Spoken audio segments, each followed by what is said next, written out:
FETRS functional vocational training and research society ಈ ಒಂದು ಸಂಸ್ಥೆ ಸತತವಾಗಿ 31 ವರ್ಷದಿಂದ ನಿರಂತರವಾಗಿ ಸ್ಕಿಲ್ ಡೆವಲಪ್ಮೆಂಟಲ್ಲಿ ಮುಂಚೂಣಿಯಲ್ಲಿರುವಂಥ ಸಂಸ್ಥೆಯಾಗಿದ್ದು 2 ದಿನಗಳ ಕಾಲ ನ್ಯಾಷನಲ್ ಕಾನ್ಫರೆನ್ಸ್ 16ನೇ ನ್ಯಾಷನಲ್ ಸ್ಕಿಲ್ ಕಾನ್ಫರೆನ್ಸ್ ಯಶಸ್ವಿಯಾಗಿ ಬೆಂಗಳೂರಿನಲ್ಲಿ ಜರುಗಿದೆ.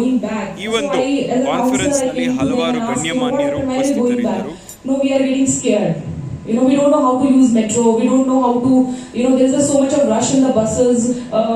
Boys are pushing us or the girls are very extra smart, so we get scared and all that.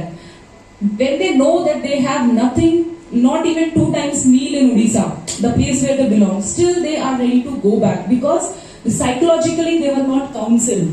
Right? So same ways, as a part of global workforce development, send nurses outside the country. We give them a lot of training. We have a fine age program. They get adapted to the environment. Okay, what will happen when they go outside? All visa thing we help them. And once they are ready, settled, psychologically comfortable. So, and from the initial part, from the first year of their nursing itself, they can, have that soft skills. Okay, because nowadays the patients are also very fussy, right? Professional. So I think that's what I want to put it. Sir, ನಾನು FETRS ಸಂಸ್ಥೆ executive director ಆಗಿದ್ದೀನಿ. ಕಳೆದ 31 ವರ್ಷದಿಂದ ನಾವು ದೇಶದಲ್ಲಿ ಮೂಲೆ ಮೂಲೆಗಳಲ್ಲಿ ಯುವಕರಿಗೆ, ಶಾಲೆ ಬಿಟ್ಟ ಯುವಕರಿಗೆ ಸ್ಕಿಲ್ ಟ್ರೈನಿಂಗ್ ಪ್ರೋಗ್ರಾಮ್ ಕೊಡ್ತಾ ಬರ್ತಿದ್ವಿ.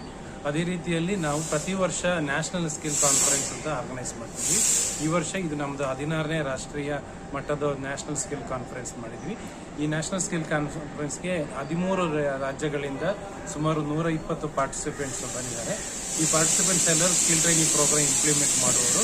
ಇವರ ಜೊತೆಗೆ CSR ಹೆಡ್ಸು ಮತ್ತು ಬೇರೆ ಬೇರೆ ಥರದಲ್ಲಿ ಸ್ಕಿಲ್ ಟ್ರೈನಿಂಗ್ ಕೂಡ ಪಾರ್ಟಿಸಿಪೆಂಟ್ಸ್ ಕೂಡ ಬಂದ್ವಿ. ಈ ಕಾನ್ಫರೆನ್ಸಲ್ಲಿ ನಾವು ರಾಷ್ಟ್ರ ಮಟ್ಟದ ಅವಾರ್ಡ್ಸನ್ನು ಕೂಡ ಕೊಡ್ತಿದ್ವಿ. ಈ ಅವಾರ್ಡ್ಸನ್ನು ಸ್ವೀಕರಿಸಲು ಕೂಡ ತುಂಬ NGOಗಳು, ಸ್ಕಿಲ್ ಟ್ರೈನಿಂಗ್ ಪ್ರೊವೈಡ್ ಮಾಡೋರು ಮತ್ತು ಬೇರೆ ಫೌಂಡೇಶನ್ಸ್ ಇವರು ಬಂದಿದ್ದಾರೆ. ಇವರಿಗೆ ನಾವು ಈ ಯೂತ್ಗೆ ವಿಶೇಷವಾಗಿ ನಮ್ಮಲ್ಲಿ ತರಬೇತಿ ತಗೊಂಡು ಅವರು ಬೇರೆ ಬೇರೆ ಕಡೆ ಉದ್ಯೋಗದಲ್ಲಿರುವ ಯುವಕರನ್ನು ಕೂಡ ಐಡೆಂಟಿಫೈ ಯುವಕರಿಗೆ ಅವರಿಗೆ ಕೂಡ ನಾವು ಒಂದು ಅವಾರ್ಡನ್ನು ಕೊಡುವ ಕಾರ್ಯಕ್ರಮ ಕೂಡ ಇಟ್ಟಿದ್ವಿ. ಮತ್ತು ಇದಕ್ಕೆ ನಮ್ಮ ಬಾಸ್, ಟಾಟಾ ಇಂಥ CSR ಕಂಪನಿಗಳು ಕೂಡ ನಮಗೆ ಸಪೋರ್ಟ್ ಮಾಡ್ತಿದ್ವಿ. ಅಲ್ಲಿಂದ ಡೆಲಿಗೇಟ್ಸ್ ಕೂಡ ನಮ್ಮ ಈ ಪ್ರೋಗ್ರಾಮ್ ಬಂದು ಸುಮಾರು 150 ಜನ ಭಾಗವಹಿಸಿದ್ದಾರೆ. Very nice. ಸ್ಟುಡಿಯೋಲಿರುವಂತಹ ಒಂದು ಸ್ಕಿಲ್ ಡೆವಲಪ್ಮೆಂಟ್ 31ನೇ ವರ್ಷದ ಒಂದು ವಾರ್ಷಿಕೋತ್ಸವ ನ್ಯಾಷನಲ್ ಕಾನ್ಫರೆನ್ಸ್ ಅಂತ ಹೇಳ್ಬೋದು. ಸೊ FETRS ಈ ಒಂದು ಸಂಸ್ಥೆ ಮುಂಚೂಣಿಯಲ್ಲಿದೆ. ಆಲ್ಮೋಸ್ಟ್ 13 ವಿವಿಧ ಜಿಲ್ಲೆ, ರಾಜ್ಯ, ತಾಲೂಕುಗಳಿಂದ ಇಲ್ಲಿ ಸ್ಕಿಲ್ ಡೆವಲಪ್ಮೆಂಟ್ಗೆ ಎಕ್ಸ್ಪರ್ಟ್ಸ್ ಬಂದು ಈ ಒಂದು ಕಾನ್ಫರೆನ್ಸ್, ಒಂದು ಕಾರ್ಯಾಗಾರದಲ್ಲಿ ಪಾಲ್ಗೊಂಡ್ರು.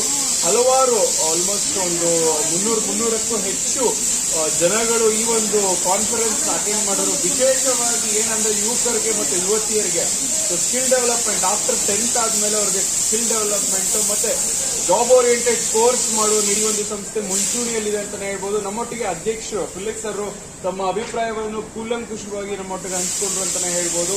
ಸೊ ಮುಂಬರುವ ದಿನಗಳಲ್ಲಿ ಈ ಒಂದು ಸಂಸ್ಥೆ ಮುಂಚೂಣಿಯಲ್ಲಿ ನಡೀತಾ ಇದ್ದು, ಸೊ ನೀವು ಏನಾದರೂ ಸ್ಕಿಲ್ ಡೆವಲಪ್ಮೆಂಟ್ಗೆ ಮತ್ತೆ ಏನಾದರೂ ಜಾಬ್ ಓರಿಯೆಂಟೆಡ್ ಕೋರ್ಸ್ಗೆ ನೀವೇನಾದರೂ ಅಪ್ಲೈ ಮಾಡೋದಿದ್ದು, ಇಲ್ಲ ನಿಮಗೆ ಜಾಬ್ ಸಿಕ್ಕಿಲ್ಲ ಅಂದ್ರೆ ಫಿಲಿಕ್ಸ್ ಅವ್ರನ್ನ ಭೇಟಿ ಮಾಡ್ಬೋದು, ಇಲ್ಲಾಂದ್ರೆ ಕಾಂಟ್ಯಾಕ್ಟ್ ಮಾಡ್ಬೋದು ಅಂತ ಹೇಳ್ತಾ ಸರ್ ನಿಮ್ಮ ಒಂದೆರಡು ಅನಿಸಿಕೆ ಪ್ರಯತ್ನ ಮಾಡಿದ್ದಾರೆ. ಅವರು ಕೂಡ ಒಂದು ತಿಳುವಳಿಕೆ ಆಗಿದೆ. ನಾವು ಮಾಡುವಂಥ ಕೆಲಸಕ್ಕೆ ಅವರು ಕೂಡ ಬೆಳವಣಿಗೆ ಕೊಡ್ತಾ ಇದೆ. ಅವರು ಕೂಡ ಎಲ್ಲರಿಗೂ ಸಪೋರ್ಟ್ ನಿಲ್ತಾರೆ. ಈ ವರ್ಷ ಹೊಸದು ಏನು ಇಂಪ್ಲಿಮೆಂಟ್ ಮಾಡಿದ್ದೀರಾ? ಹೊಸದು ನಮ್ಮದು ಈಗ ನೋಡಿದರೆ ಈ ಜಾಬ್ ಆಪರ್ಚುನಿಟೀಸು ಬೆಳೆದಾವೆ.